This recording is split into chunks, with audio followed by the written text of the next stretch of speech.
So I read Monster recently, and obviously it's really good. Like, I doubt you need another YouTuber to tell you that this really well-regarded manga is great. But I do want to talk about why it's great, particularly in reference to its less recognized strength. Because when I look at the discussion surrounding this series, all I hear is one name: Johan.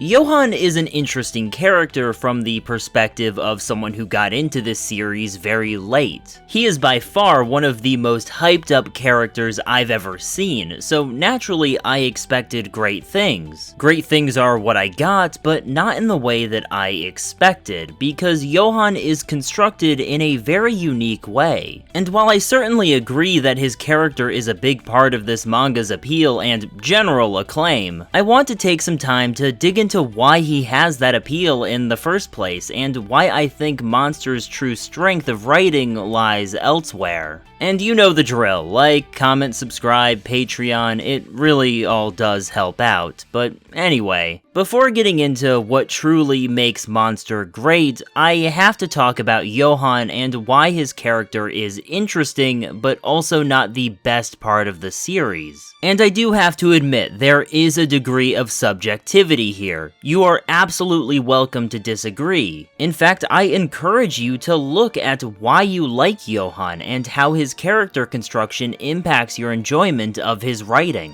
I guess to start off, Johan is a fantastic character. He's also a very weird character, because we actually don't know what his deal is. Don't get me wrong, by the end of the story we have enough to come to some sort of conclusion, but it's open-ended enough that there is a lot of room for interpretation about the details. And that's because Johan's character is built up with mystery primarily in mind. As we go through the story, a main source of intrigue is Tenma, and by proxy the reader, trying to figure out exactly what Johan's motives and reasoning are. Every moment with him only adds to that intrigue, as the characterization he receives is just vague enough to create more questions than answers. When we learn about the game he teaches kids where they test fate, we're left to wonder, is this simply a part of his cruel manipulations, and if so, why? Or is this something that he truly believes? Is he also trying to tempt fate and see if he is chosen, or is it somewhere in between? I've seen interpretations that vary wildly on this point, and that's because even by the end, there is room for interpretation. This works to the benefit of the story because, as I said, it builds intrigue through mystery. We want to know more about Johan, and every scene with him only makes us wonder even more, giving us just enough new pieces to feel like we're solving the puzzle while keeping us just distanced enough to keep the intrigue going. However, Johan's progression as a character is also shrouded in that same mystery, and this results in an interesting trade-off. Let's take the scene where Johan reads the storybook in the library. One thing that seems undeniable is that this moment changes Johan. It has a tangible impact on him that he would have no reason to fake, and his actions do seem different from this point on. But once again, we have no idea why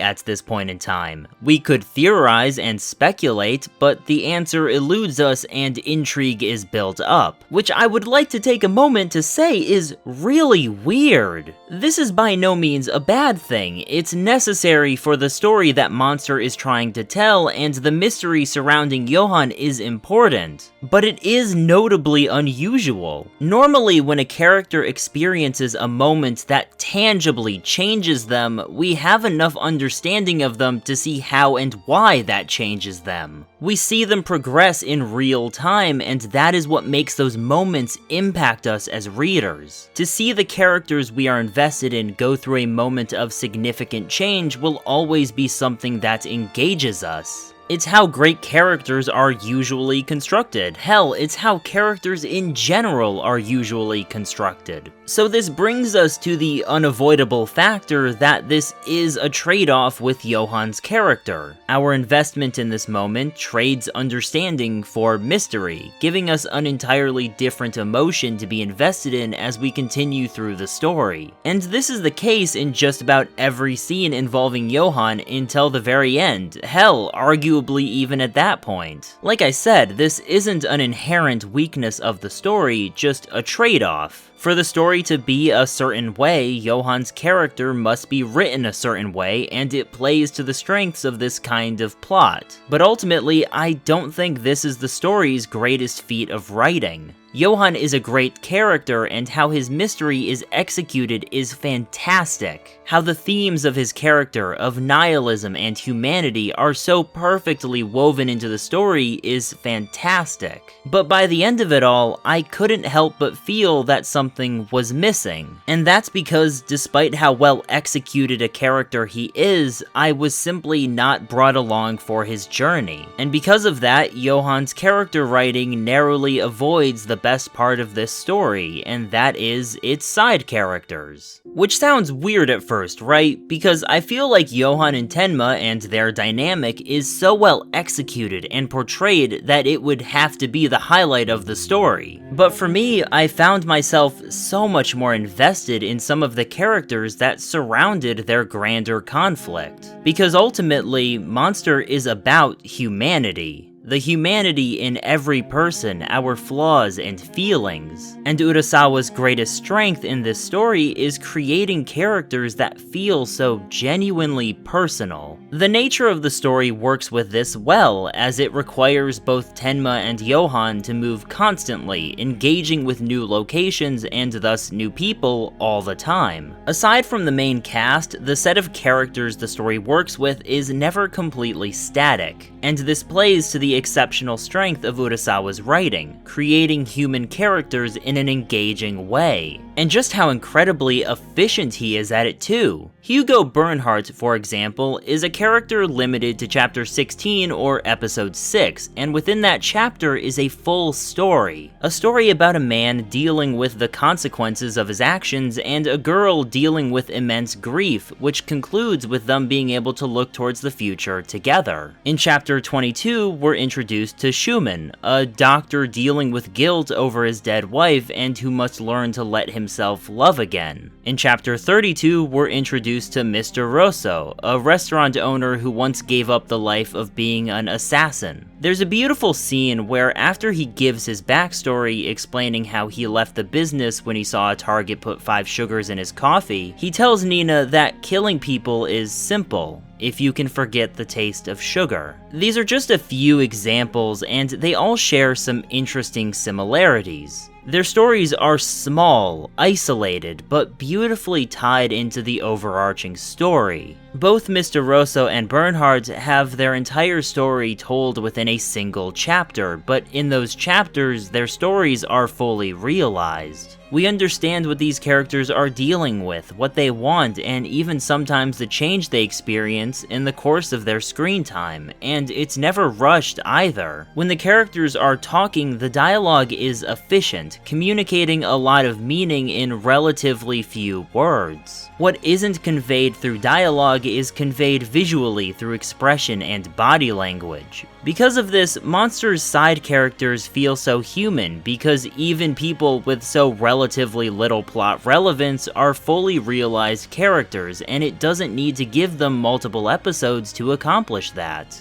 And remember, I've only mentioned what can be called background characters, considering their relevance. When Monster gives more focus to these arc-isolated characters, they shine so much. I can mention characters like Braun, the alcoholic detective, or the fan favorite and my personal favorite, Grimmer, but the example I want to use the most is Ava's bodyguard, Martin Reist. Martin is everything I love about Monster compacted into a single character. Like a lot of other characters in this story, he has such a quiet humanity. Sure, there are some emotional outbursts in this series, and they are good moments, but I constantly think back to Martin's backstory. how his face looks, how non-reactionary he is, how he walks away. Because just in those simple, quiet things, so much is communicated to the reader about how he is feeling and what he is thinking. Urasawa is a master of letting a moment be impactful through its lack of loud action. It's like this with a lot of his characters, but not Johan. Whereas characters like Martin are built with subtlety, Johan is wholly an enigma for most of the story. I guess my point is this. Johan is a good character, a great one even. But the way that Urasawa chooses to construct his character, hell, it's even necessitated by the kind of plot that Monster has, well, it ends up sacrificing what I think is Monster's greatest strength. Showing these everyday people so vulnerably, all of their weaknesses and insecurities on full display with a poignant softness. Monster is a story that I can say achieves true greatness. And while Johan is a great character, it is not him that the best of this story truly shines through.